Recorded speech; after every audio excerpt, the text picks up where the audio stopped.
오늘 하나님 말씀 보겠습니다. 사무엘하 23장 13절에서 17절까지 말씀입니다. 구약성경 504쪽에 있습니다. 사무엘하 23장 13절에서 17절까지 말씀 한 절씩 교독하고 마지막 절 함께 읽겠습니다. 또 32목 중 세 사람이 곡식 뺄 때에 아둘람 굴에서 내려가 다윗에게 나아갔는데 때에 블레셋 사람이 한 무리가 르바임 골짜기에 진쳤더라. 그때 다윗은 산성에 있고 그때 블레셋 사람의 요새는 베들레헴에 있는지라. 다윗이 소원하여 이르되 베들레헴 성문 곁 우물물을 누가 내게 마시게 할까 하매 새 용사가 블레셋 사람의 진영을 돌파하고 지나가서 베들레헴 성문 곁 우물물을 길어 가지고 다윗에게로 왔으나 다윗이 마시기를 기뻐하지 아니하고 그 물을 여호와께 부어드리며 17절입니다. 이르되 여호와여 내가 나를 위하여 결단코 이런 일을 하지 아니하리이다. 이는 목숨을 걸고 갔던 사람들의 피가 아니니까 하고 마시기를 즐겨하지 아니하니라. 새 용사가 이런 일을 행하였더라. 아멘. 할렐루야. 4월 마지막 금요기도에 나오신 우리 성도님들 또 환영하고 또 축복합니다. 지난 한 주간 제 마음속에 크게 자리 잡았던 한 단어는 바로 사람이라는 단어인데요. 우리가 알다시피 지난 주일에 직분자 선출을 위해서 투표를 진행을 했습니다. 먼저 감사를 드리는 것은 여러분들이 적극적으로 또 많이 참여해 주셔서 많은 분들이 또 직분자가 되었습니다. 기쁨과 동시에 또 아쉬움도 있고 또 더 많은 분들이 후보로 등록하지 않은 그런 안타까움, 직분자가 선출되었지만 개인적인 생각으로는 참 많은 생각들이 함께하는 그런 한 주간을 보내게 되었는데요. 단순히 직분자 선출뿐만 아니라 항상 늘 생각하는 것은 사람을 세우고 또 사람을 얻는 일이 참 쉽지 않다 하는 것입니다. 오히려 사람을 잃어버리는 일은 참 쉬운 것 같은데요. 한 사람을 잘 세워서 하나님의 일꾼을 삼는 것, 또 함께 동역하는 것, 또 마음을 모아서 함께 어떤 일을 행하는 것, 그 모든 일을 사람을 세웠다, 얻었다라고 표현을 한다고 하면 그 일이 참 쉽지 않다라는 생각을 갖게 됩니다. 어느 정도 함께하고 또 어떻게 함께하면 사람의 마음을 얻어서 함께 사역을 감당할 수 있을까, 이런 생각도 갖게 되고 도대체 그 방법이 있다면 그것은 무엇일까 하는 생각도 하게 됩니다. 예수님께서 제자들을 세우셨죠. 우리가 일반적으로 이제 공생의 3년 기간을 이야기를 합니다.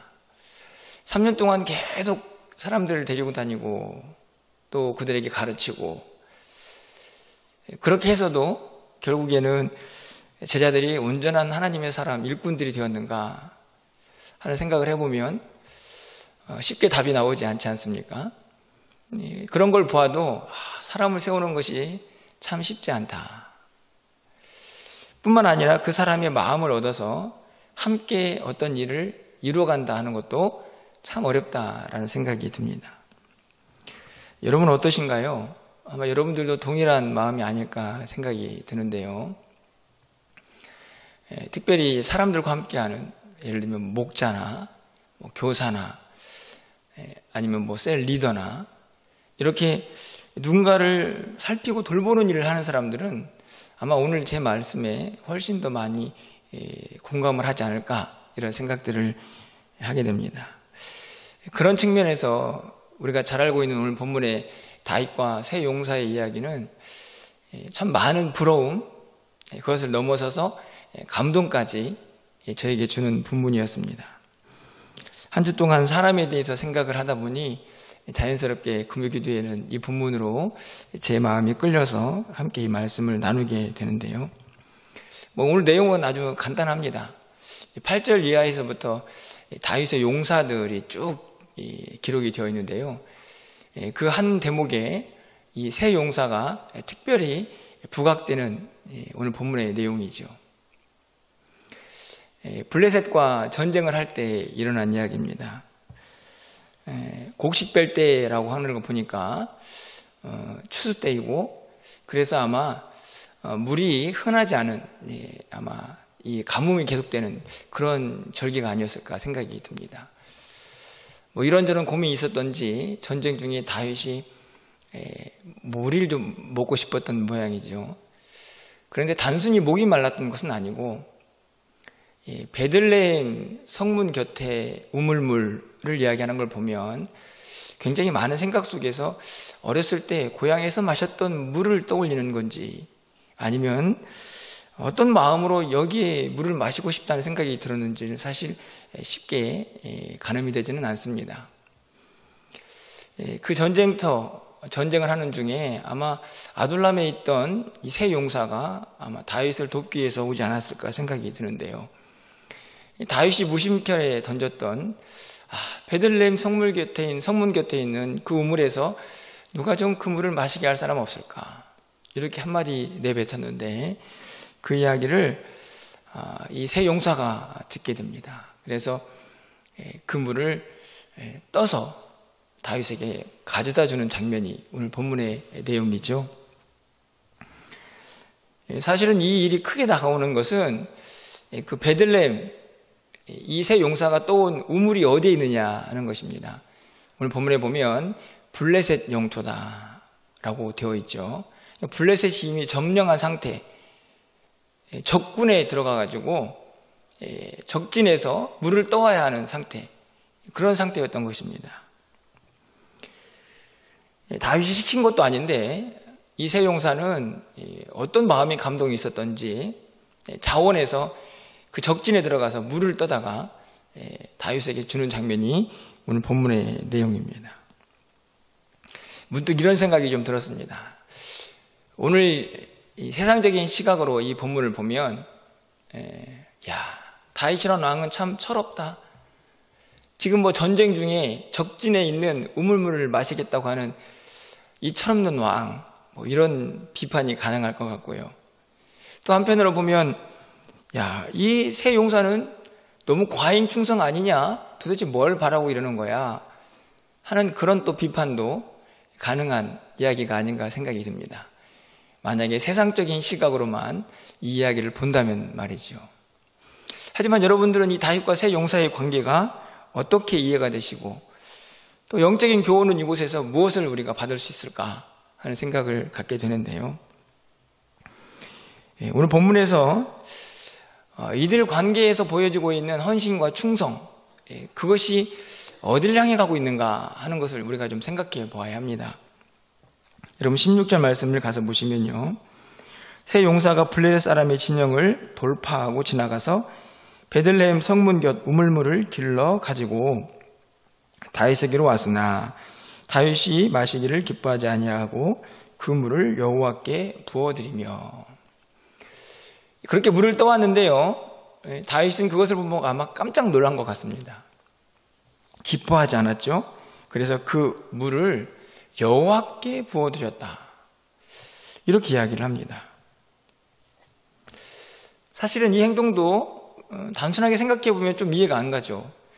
뭐 그냥 마시면서 다시는 그러지 마, 왜 그랬어, 뭐 이렇게 얘기할 수도 있고, 화를 내면서 뭐 그 부하들에게 어찌 보면 군영을 이탈한 것에 대해서 그 야단을 치거나 책임을 물을 수도 있는 그런 상황이 아닙니까? 그런데 다윗 행동은 의외로 그 물을 가지고 하나님 앞에 나아가서 붓고 있습니다. 다시 말하면 하나님께 마치 제사를 드리고 제물을 드리듯 하나님께 바치는 장면이 기록이 되어 있죠.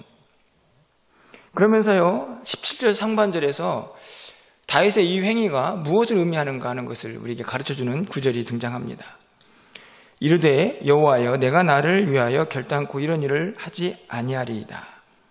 이는 목숨을 걸고 갔던 사람들의 피가 아니니까. 자, 다윗이 하나님께 이 물을 붓고 있는 이유를 우리가 생각해 볼 수 있는 본문입니다. 하나님, 제가 이 물을 마실 수 없습니다. 이 물이 무엇입니까? 이 물이 피 아닙니까? 피. 이렇게 그 가치를 평가하고 있는 것이죠. 왜 피라고 얘기하는 것입니까? 이 세 용사가 목숨을 걸고 적진에 들어가서 떠온 물이기 때문에 그렇습니다. 생명. 그래서 역대상 11장 19절 중반절이 이 본문과 평행 구절을 이루고 있는데요. 같은 내용을 다루고 있습니다. 거기 가보면 이렇게 중반절에 기록을 하죠. 생명을 돌보지 아니하고 갔던 이 사람들의 피를 어찌 마시리까 하고 그들이 자기 생명도 돌보지 아니하고 이것을 가져왔으므로. 그렇죠? 생명. 다윗이 이 물을 피라고 하는 이유를 알 수가 있습니다. 그들이 가지고 왔던 이 물은 그들의 피, 다시 말하면 그들의 생명을 걸고 가지고 왔던 그것이다 라고 그렇게 생각을 한 다윗은요, 그것을 가지고 하나님 앞에 나아가서 하나님 앞에 그 물을 바치고 있는 장면을 우리에게 보여주고 있는 것입니다. 다윗은 이 물속에 담겨져 있는요, 그 세 용사들의 헌신, 섬김, 희생, 그것을 제대로 본 것이죠. 그래서 그것을 자기가 마시고 싶었던 물이기 때문에 벌컥벌컥 마시면서 와, 행복하다 이렇게 말하지 않고 그 생명 같은 물, 그래서 피라고 말하고 있는 그것을 하나님 앞에 드리며 그 관계 속에서 형성된 귀한 헌신과 섬김을 하나님께 영광을 돌리고 있는 모습으로 바꿔놓고 있는 것이죠. 어찌 보면 이 이야기는 단순한 무용담처럼 들려질 수도 있고 새 용사들이 다윗을 향하여 얼마나 충성심이 강했는가 하는 그런 이야기 정도로 끝날 수도 있지만 오늘 다윗이 이 피 같은 물을 하나님께 바침으로 말미암아서 이 이야기는 하나님의 영광을 위한 사건으로 분명하게 우리에게 전달이 되고 있다는 말씀입니다. 오늘 이 이야기는요, 결국 우리가 함께하고 있는 모든 헌신과 섬김이 어디를 향하여 가야 하는가를 알 수가 있게 합니다. 그것이 개인적인 헌신이든 아니면 함께 모여서 함께 협력하여 이루는 헌신이든지 간에 그 일이 한 사람이 아닌, 인간이 아닌 하나님의 영광을 위하여 드려져야 하고 하나님을 향하여 가야 한다는 사실을 오늘 본문이 분명하게 가르쳐주고 있는 것이죠. 사실은 이 사건뿐만이 아니라 오늘 이 8절부터 이 39절까지 23장에 나와 있는 다윗의 많은 용사들이 그들의 그 용기와 그리고 힘과 능력을 가지고 행한 일이 무엇입니까? 결국은 다윗 왕조를 세워가는 것이죠. 다윗 왕조는 결국 하나님의 나라고 하나님께서 영원토록 굳건하게 세우겠다고 약속하신 그 나라를 의미하기도 합니다. 그 하나님 나라를 세워가는 그 일에 오늘 이 용사들이 동참하고 있는 것이고 특별히 그 가운데 3명의 용사들이 다윗 앞에서 그가 보여준 헌신이 결국에는 하나님께 영광이 된다는 사실을 분명하게 우리에게 보여주고 있는 대목이죠. 이 이야기들을 통해서 문득 이런 질문을 던져보게 됩니다. 우리가 하는 모든 헌신과 섬김, 그것이 누구를 향하여 가고 있는가? 사람, 나 자신뿐만 아니라 함께하고 있는 누군가의 영광을 위한 것인가? 하는 질문이 던질 뿐만 아니라 또 한 가지는 이런 질문도 하게 됩니다. 우리는 정말 하나님께서 원하시는 헌신, 그것을 하나님께 드릴 때에 어느 정도까지 내 것을 내어놓을 수 있는가 하는 것이죠. 하나님께서 우리에게 야, 네 목숨 좀 달라고 하실 분은 아니시겠지만 여러분 본문을 오늘 보시면 이 세 용사들은요, 다윗을 위해 물을 떠오기 위해서 자기의 생명을 걸고 있지 않습니까? 내 생명이 사라지는 한이 있어도 왕이 원하는 그 물을 내가 떠다 주겠다 하는 그런 마음으로 헌신하고 있죠.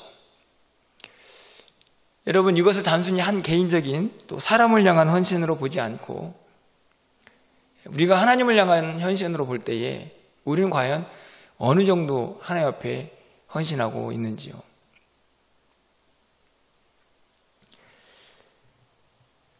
우리 주님은 우리를 위하여 독생자 예수 그리스도의 피를 십자가에서 다 흘려주셨습니다. 그 사랑을 덧입고 있는 우리는 주님 앞에서 무엇을 드릴 수 있을까? 어디까지 바칠 수 있을까? 그분이 우리에게 헌신을 요구하면서 네, 제가 하나님을 위하여 섬기겠습니다 라고 말할 때 우리는 어디까지 바칠 수 있을까 하는 생각이 이 새 용사의 모습에서 들게 되는 것이죠. 여러분 어떠신가요? 오늘 이 새 용사는 결국에는 다윗을 위하여 떠온 물처럼 보이지만 그것이 피로 여겨져서 하나님께 바쳐지는 순간 그들의 모든 헌신과 섬김이 주를 위한 것이었고 하나님의 영광을 위한 것이었다 하는 사실을 우리에게 보여주면서 우리는 그 하나님의 나라, 그의 영광을 위하여 무엇까지 바칠 수 있는가 하는 질문을 본문 속에서 우리는 받게 되는 것입니다. 또 한 가지 생각해 보아야 할 것은요, 이 다윗과 새 용사의 관계 속에서 우리에게 주어지는 사역의 관계의 기쁨입니다. 여러분 보십시오. 다윗에게 있어서 이 세 사람은 어떤 존재로 다가왔을까요? 여러분이 만약에 다윗이고 그 자리에 세 사람, 세 용사가 여러분과 함께 하고 있었다면 어떤 마음으로 그 세 사람이 보여지겠습니까? 오늘 다윗은요, 그것을 기뻐하지 않으면서 그 물을 마시지 않았지만 우리가 충분히 생각해 볼 수 있죠. 얼마나 감동이 되었을까? 자기가 함께하고 있는 이 세 사람이 어느 정도의 헌신과 그리고 충성심을 가지고 있는가를 확인하면서 그의 마음속에 얼마나 큰 기쁨이 있었을까를 우리가 쉽게 생각해 볼 수가 있습니다. 다윗에서 뿐만 아니라요, 반대로 이 세 용사의 입장에서 다윗을 볼 때는 어땠을까요? 임금이 참 이상한 얘기 해가지고 목숨까지 걸게 하네, 이런 불평과 원망이 있었을까요? 제가 보기에는 어디에도 그런 마음이 보여지지는 않습니다. 그렇다고 하면요, 이 세 용사들도 다윗을 위해서 헌신할 때에 기뻤을 것이라 생각이 듭니다. 왜 그럴까요? 내가 귀하게 여기고 내가 함께 해야 할 그 일들을 위해서 세운 저 왕을 위해 내가 무엇인가를 할 수 있다는 그 자체가 그들에게는 큰 기쁨이 아니었을까요? 그런 의미에서요, 누군가를 존경하고 존중히 여겨서 마음을 모아 헌신할 수 있는 그 사람이 있다는 사실은 우리에게도 큰 기쁨이 됩니다. 또 한편으로는요, 이 세 용사끼리 한번 보십시오. 이 세 용사들은 어땠을까요? 이 세 용사들이 적군을 향해서 뛰어들 때 어떤 마음이 들었을까? 제가 보기에는 그 세 용사들 사이에서도 굳건한 신뢰와 믿음이 있지 않았겠습니까? 혼자 가는 게 아니고 세 명이 간다.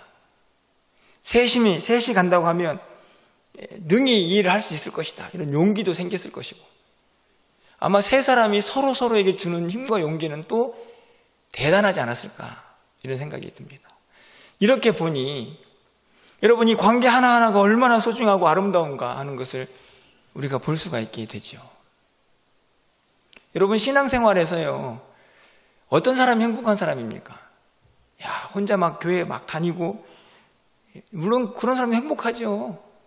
그런데 정말 행복한 사람들은 이런 사람을 만나는 사람들이에요. 자기 신앙생활하는 중에 이런 사람들, 새 용사와 다윗 같은 관계들을 만드는 사람들, 새 용사와 같은 믿음과 신뢰를 주는 사람들을 만드는 사람들, 그런 사람들이 진짜 행복한 사람들이죠. 그런 사람들은 제가 보기에는 어디 있든지 간에 뭔가 마음이 막 든든하지 않을까. 왜요? 그 사람만 생각하면 막 행복해질 것이기 때문이죠.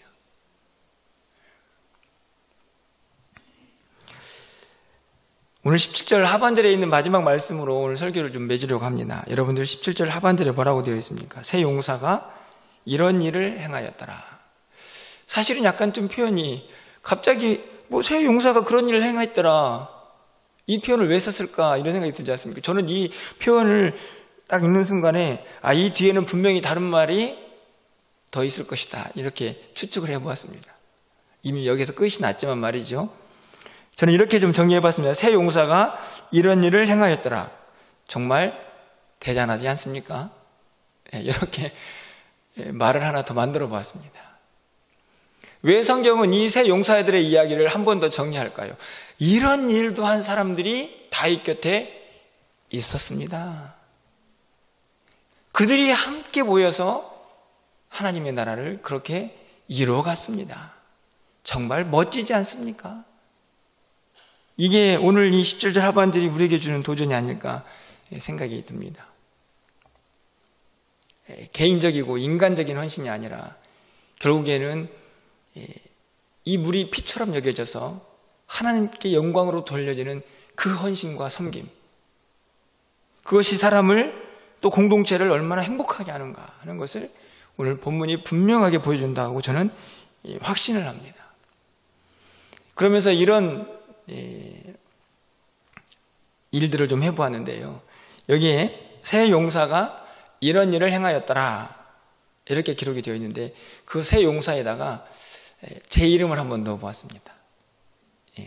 이원석이 이런 일도 행했더라 이렇게 넣고 좀 읽어보니까요, 쑥스럽기도 하고 이런 일은 도대체 어떤 일일까?